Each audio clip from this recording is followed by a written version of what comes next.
मेरे लिए हूर का किरदार अदा करना बहुत फ़न था, क्योंकि ये एक फ़न लविंग सी लड़की है और समझदार भी है। कितने पावरफुल आदमी को कैसे हैंडल करना है, उसको उसकी एंगर इश्यूज़ को कैसे हैंडल करना है, जबकि वो भी कुछ हद तक उन एंगर इश्यूज़ की विक्टिम बनती हैं, लेकिन शी सीज़ के ये आदमी बहुत अच्छा है।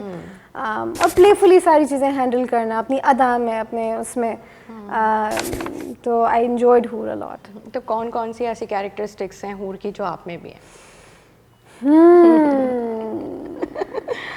मैं सोच के बताती हूँ। अच्छा, हूर की आई थिंक जो एक प्लेफुल समझदारी है ना, वो मुझे लगता है कि वो मैंने अपनी उसके अंदर डाली थी। अगर मैं if I can say so my self, वो चीज़ है मेरे अंदर थोड़ी सी, तो फॉर श्योर इट्स दैट। और जिस तरह वो कैरी करती है, वो सब मेरा अपना स्टाइल था। I mean the whole aura was so amazing कि जिस तरह वो खुद को लेके चलती है और इतने मतलब पावरफुल आदमी को संभालना, जो कि मेंटली थोड़ा चैलेंज भी है। जी जी जी, थोड़ा सा हमारे एतराज़ भी करते हैं कि ये वही रिवायती लड़की है जो नूर का कैरेक्टर है उसके लिए।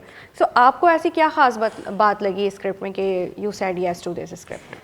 इसके अंदर ऑब्वियसली जो सबसे ज़्यादा ख़ास चीज़ थी मेरे लिए वो ये थी कि ये डबल रोल था।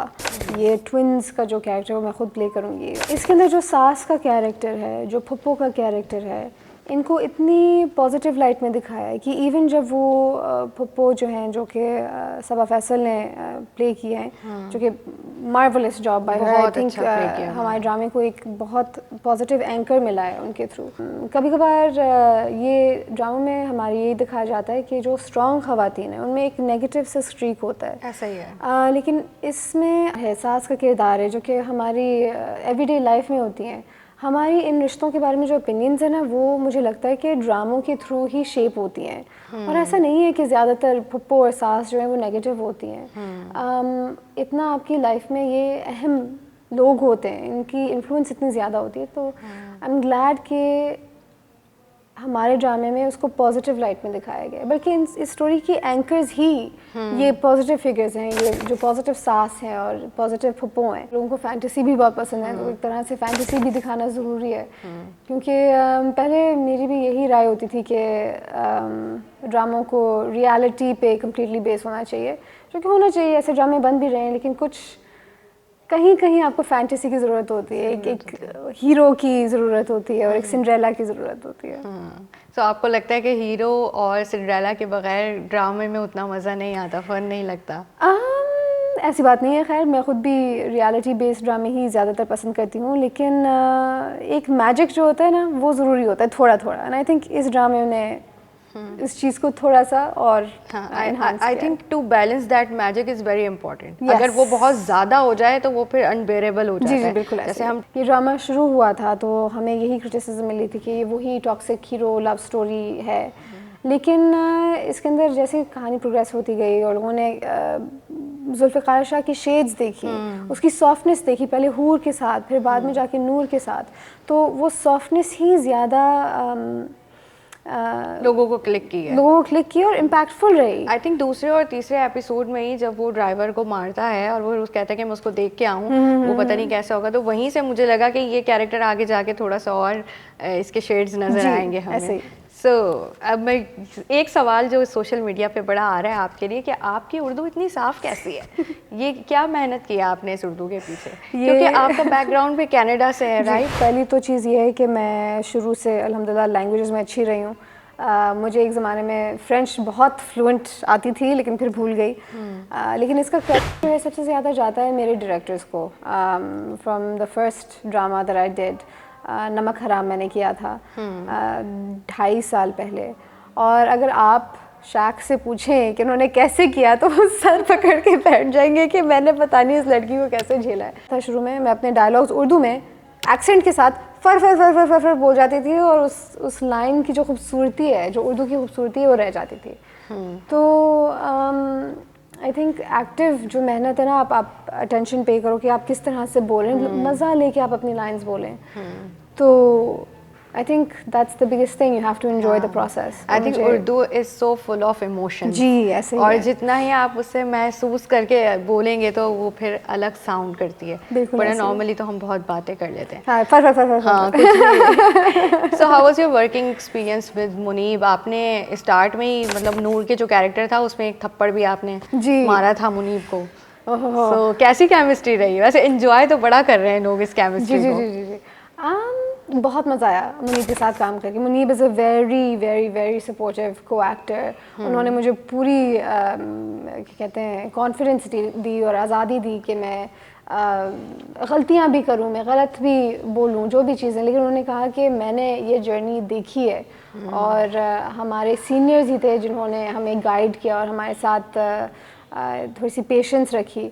तो I just want to give that to you as well. और ये इंटेंशन जो है ये आई थिंक पूरी जो आप स्क्रीन पे देखें वो नज़र आती है कि मुनीब ने मुझे वो स्पेस और वो कॉन्फिडेंस दी कि मैं परफॉर्म कर सकूँ, इम्प्रूव कर सकूँ. बाकी आई थिंक जो केमिस्ट्री थी हमारी, इट वाज जस्ट मज़ा आया काम करके. It was fun. ऑकवर्ड भी लगता था, इमोशनल, और उसमें क्या कहते हैं रोमांटिक सीन्स में फिर मुनीब कोई फ़नी स्टोरी सुना देते थे कि मेरा जो पहला रोमांटिक सीन था इसमें ये हुआ, चलो कुछ नहीं होता दोबारा करते. खैर शर्माने की कोई बात नहीं. उन्होंने कहा ओके. तो it was good, it was nice. अच्छा कुछ सीन्स जो हैं वो काफ़ी इंटेंस भी हैं. जैसे वो तलाक वाला सीन था, वो काफ़ी, मैंने कहा ये शादी में क्या क्या हो रहा है, खड़े होकर तलाक़ें हो रही हैं, वहीं पर जो है शादी हो रही है. वो बहुत सुपर लाइक ड्रामा एपिसोड था. अभी इसी वक्त इसको तलाक दो.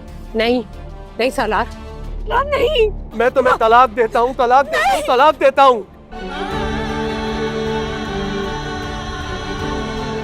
फिर उसके बाद जो है मुझे बहुत अच्छा लगा जब वो हक महर वाली बात होती है और जब जुल्फ़िकार शाह से निकाह हो रहा होता है उस वक्त तो वो कहती है मुझे कोई हक महर नहीं चाहिए. वो कहते हैं कि मैं इनको तमाम जायदाद अपनी दे देता हूँ. सो आपकी क्या उस वक्त फीलिंग्स थी? क्योंकि इस तरह के इंटेंस सीन्स आई थिंक आपके ऊपर मेंटली भी बहुत इफेक्ट करते हैं. जी.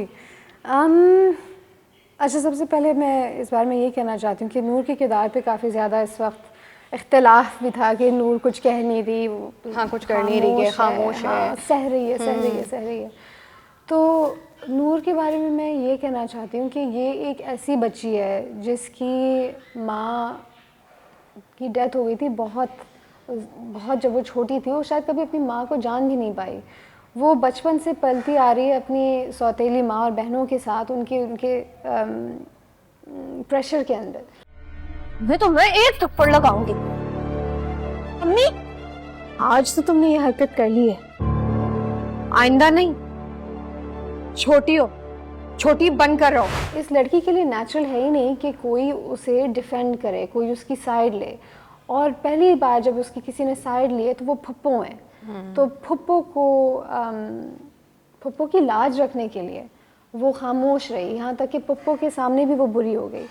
तो आई डोंट थिंक कि ये सही चीज़ है. लेकिन उसकी जो इंटेंशन है ना, मैं चाहती हूँ कि ऑडियंस वो समझे कि ये क्यों कुछ नहीं बोल पा रही. जो वो कहती है कि मुझे शरई हक महर चाहिए, तो आई थिंक ये उसी की, नूर की पॉजिटिविटी है कि वो एक बैड सिचुएशन की वजह से ये निकाह करी है, ना कि इस वजह से कि वो जुल्फ़िकार को के साथ शादी करना चाहती है. तो कितना डिफ़िकल्ट था आपके लिए वो इंटेंस सीन्स करना, जो तलाक वाला स्पेशली सीन है, वो किस तरह शूट हुआ और आप उस वक्त क्या फील कर रही थी? क्योंकि मैंने ये ऐसी चीज़ें कभी एक्सपीरियंस नहीं की है और ना ही करे कि कोई भी लड़की ऐसी चीज़ें एक्सपीरियंस करे. तो मेरे लिए मुश्किल था फॉर श्योर कि मैं भी इमेजिन भी कर सकूं कि ये कैरेक्टर इस वक्त किस चीज़ से गुजर रही है. तो डायरेक्टर की गाइडेंस थी. और तलाक ज़्यादातर लड़कियों के लिए सबसे ज़्यादा मुश्किल चीज़ होती है ज़िंदगी में. तो मैंने बस यही परसीव किया कि ये मैं बस सोचूं कि ये मेरी ज़िंदगी की सबसे डिफ़िकल्ट चीज़ है इस वक्त. और उस स्टेट में जाना ना बहुत मुश्किल होता है, बहुत ड्रेनिंग होता है. मुझे लगता है कि मैं नूर का किरदार प्ले करते हुए काफ़ी ज़्यादा ड्रेन हो गई थी उन दिनों जब हम लोग जो मुश्किल वाले सीन्स कर रहे थे. लेकिन यही मैं कहूँगी कि मेरे को एक्टर्स और मेरे डायरेक्टर का पूरा सपोर्ट था मेरे साथ. तो मैं कर गई, मुझे पता भी नहीं चला कि वो वक्त कहाँ गया और कैसे हुआ. तो सेट पे सबसे फन मोमेंट कौन सा था? इतने इंटेंस सीन्स के बाद तो आप देख रहे होते ना, भाई आज तो कुछ अच्छा हो जाए. You would be surprised. लेकिन सेट पे सबसे ज़्यादा मज़ा मुझे आयशा गुल जो कि सौतेली अम्मी का रोल अदा कर रही हैं और सालार जो कि अली अब्बास प्ले कर रहे हैं, उनके साथ आता था क्योंकि हम लोग जैसे जुल्म वाले सारे सीन के कमरे में गए, मेकअप रूम में गए और हमने सीक्वेंस खेलना शुरू कर दी। अच्छा, मैंने सीक्वेंस खेलना सीखी उन लोगों से। हमने पूरा कुछ पिछले रमज़ान हमने शूट किया था, इफ्तार साथ करना, रोज़ा साथ रखना, ये सारी चीज़ें। रमज़ान में वैसे भी बॉन्डिंग्स बहुत अच्छी और स्ट्रॉन्ग हो जाती हैं, इस महीने की बात है। सो आपका ज़्यादातर जो वक्त है वो कनाडा में गुजरा है और काफ़ी टाइम जब कोई कनाडा में रहे और फिर वापस अपने मुल्क आए तो उसे काफ़ी वाज़ेह डिफरेंस नज़र आ रहा होता है। तो क्या फ़र्क देख रही हैं आप कनाडा और कराची में? दोनों हैं काफ से, लेकिन दोनों में हम ये नहीं कह सकते कि 19-20 का फ़र्क है। बेशक ऐसे ही है, ज़मीन आसमान का फ़र्क है। लेकिन मैं लोग अक्सर आई थिंक इस बात पे हैरान होते हैं कि मुझे पाकिस्तान में रहना ज़्यादा अच्छा लगता है। अच्छा, ऑब्वियसली फैमिली को मैं विज़िट करती हूँ कनाडा में, मुझे वहाँ की आज़ादी पसंद है, मुझे ये पसंद है कि वहाँ पे हरियाली ज़्यादा है कराची की निस्बत, पोल्यूशन कम है, लेकिन ये काफ़ी अजीब बात है। लेकिन जब मैं लैंड करती हूँ ना कहीं से भी, चाहे मैं लाहौर भी जाऊँ, कराची में जब लैंड करती हूँ जो मुझे खुशबू आती है ना एयरपोर्ट से निकलती है, एक तो गटर की और दूसरी जो फूलों की जो लोग लाते हैं अपने रिश्तेदारों के लिए, अजीब सा कॉम्बो है जो कि मुझे लगता है कि सिर्फ कराची में स्पेसिफिक है। और जो भी लोग बाहर रहते हैं, जो वो वापस आते हैं, वो इस एक अजीब सी स्मेल को ही याद करते हैं। तो मुझे बस यही है कि एक अपनायत से यहाँ पे, चाहे खुशबू हो या बदबू हो या अच्छाई हो, बुराई हो, बुरे वक्त हो, अच्छे वक्त हो, कराची अपनी जो है अपना शहर है। हाँ, ऑफ कोर्स के इंफ्रास्ट्रक्चर में तब्दीली होनी चाहिए। कराची को लोगों को ओन करना चाहिए, ये कराची हमारा है। कराची को अक्सर ये लोग समझते हैं कि अपना काम करके लोग बस चले जाते हैं यहाँ से और फ़ायदा उठा के, लेकिन आई थिंक कराची को ओन करना बहुत ज़रूरी है कराची के लोगों को। और ये जो इम्प्रूवमेंट्स हैं तभी आती हैं जब लोग ओनरशिप लेते हैं अपनी जगह की। बिल्कुल ऐसा ही है, इस पे काम होना ही चाहिए ताकि कम से कम सड़कें तो हमारी सही हो जाएं। जी, ओहो। तो अभी एक बड़ी डिबेट भी चल रही है ग्लोबली बर्लिनाले इंटरनेशनल फिल्म फेस्टिवल में कि सिनेमा को जो है वो पॉलिटिक्स से अलग होना चाहिए। एज 2026 जो है वो जंगों का साल रहा है जी। और हमारा स्टार्ट ही इतना अजीब है कि दिल तो काफ़ी परेशान ही हैं सबके। लेकिन आप क्या समझती हैं बीइंग एन एक्टर, ये जो हमारी वॉइसेस होती हैं कितना इम्पैक्ट रखती हैं और ये कितना ज़रूरी है ग्लोबल सिनेरियोज़ में अपनी आवाज़ उठाना? आई थिंक एक तरह से जब लोग कहते हैं ना कि कोई फ़र्क नहीं पड़ता हमारी आवाज़ से, ये एक तरह से मायूसी है। आपको कभी मायूस नहीं होना चाहिए कि मेरे कहने से कुछ नहीं होगा, नहीं, बिल्कुल होगा। और आर्ट जो है इनहेरेंटली इट इज़ पॉलिटिकल। जो लोग कहते हैं कि आर्ट पॉलिटिकल नहीं है, मुझे लगता है ये उनकी नादानी है। आर्ट ही लोगों की सोच को बदलता है। तो I think it's very important to boycott and to raise your voice.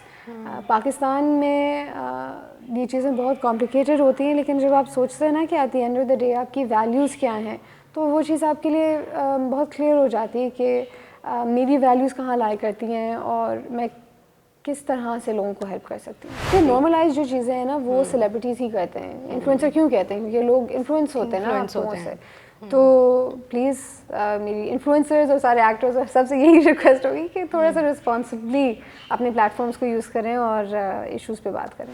After तेरे इश्क में सदके किस तरह के रोल्स करना चाहेंगी आप? मैं स्ट्रॉन्ग लड़कियों के रोल करना चाहती हूँ, अब जो बोले यस फॉर श्योर। लेकिन मुझे जो फैंटेसी जॉनरा है ना वो बहुत अच्छा लगता है। हमारे यहाँ फैंटेसी चीज़ें नहीं बनाई जाती इतनी ज़्यादा। खैर वैम्पायर्स की कहानियाँ तो बनने से रही हमारे यहाँ, लेकिन जो परियों की कहानियाँ होती हैं और जो बादशाहों और प्रिंसेसेस वगैरह की कहानियाँ होती हैं मुझे बहुत पसंद है। तो उस टाइप में कुछ हमारे यहाँ वैसे हॉरर पर भी इतना काम नहीं किया जाता। हाँ। आपको पसंद है? क्योंकि जिनों की कहानियाँ इतनी है हमारे पास और लोग इतना पसंद करते हैं। हमारा फोकलोर बहुत रिच है जी। तो अगर हमारे फोकलोर पे कुछ बनाया जाए तो मैं ज़रूर उसका हिस्सा बनना चाहूँगी। वैसे अभी हमारी जो मूवी आई थी दीमक एंड अभी रिसेंटली भी एक ड्रामा ऑन एयर हुआ था किसी दूसरे चैनल पे, वो भी जिनों की कहानी पर था और बहुत अच्छा उसका रिस्पॉन्स रहा। सो आई थिंक चीज़ें हो सकती हैं, हमारे पास ऑडियंस है। Thank you so much Anika, lovely talking to you और इंशाल्लाह फिर आपके किसी नए ड्रामे पर हम दोबारा आपसे बात करेंगे इंशाल्लाह।